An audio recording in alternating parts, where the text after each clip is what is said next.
Newman speaking to us a short while ago, and now we want to give you more information on that Israeli mission to Turkey. I'm joined by Chaim Raflovsky, a disaster management coordinator at Magen David Adom. We are hearing that the Israeli plane is set to take off to Turkey in the coming hours. Israeli aid mission. Chaim, can we hear from you a little bit about what you know about this aid mission? What can we expect? Good afternoon. There are two efforts which are going in parallel at the moment.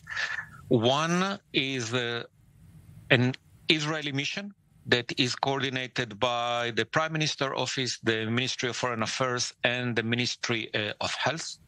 What I've been informed by my colleagues is that Israel received a welcome from the Turkish government to assist the affected population in Turkey at the moment, and it's important to remember that no international assistance will be sent unless the receiving country welcomes you.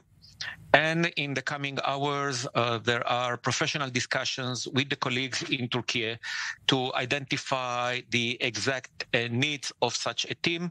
The Turkish government has already requested urban search and rescue, heavy urban search and rescue units through the international platforms, and what we call EMT2 and EMT3, which are field hospitals through the WHO. So Israel will be discussing with the Turkish government those two missions, identify the needs, the possibilities, and we'll send that. At the same time, Magen David Adom, as a member of the international movement of the Red Cross and Red Crescent societies, is in contact, direct contact with Kizilay, with the Turkish Red Crescent, and with the regional office in Europe, where we are discussing the possible deployment of Red Cross field hospitals, where also personnel from Magen David Adom will be deployed together with our sister Red Cross national societies. Chaim, I want to speak to you about the medical aspect. Urgency is clearly a key factor here. We're speaking about freezing temperatures and very difficult weather conditions. What are the main challenges for the rescuers right now? It's a very complex situation.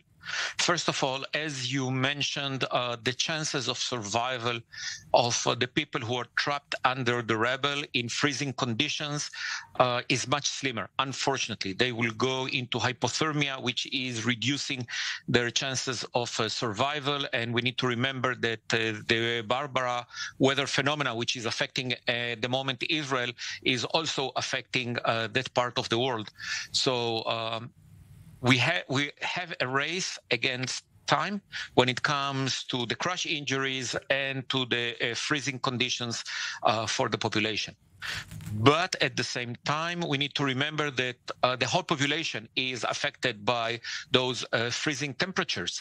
So we will have to provide some assistance to the whole population when it comes to shelter and helping them fight these difficult conditions. And we need to remember that people are left homeless, which is a challenge also to the longer-term health of people. And I'm talking about longer term, I'm talking about 72 hours or more. And it's very important to remember that the health and shelter needs are not just in the 72 first hours, but are going on. I would just like to add that we are talking at the moment about Turkey. We need to remember that also Syria has been badly affected. The Syrian authorities are already reporting more than 200 casualties in Syria. So we are having a much broader disaster, which is becoming a regional disaster in a country affected by conflict, as Syria is. Absolutely, and we will discuss Syria in just a moment. Chaim Raflovsky, a disaster management coordinator at Magen David Adom. We thank you for your insight today.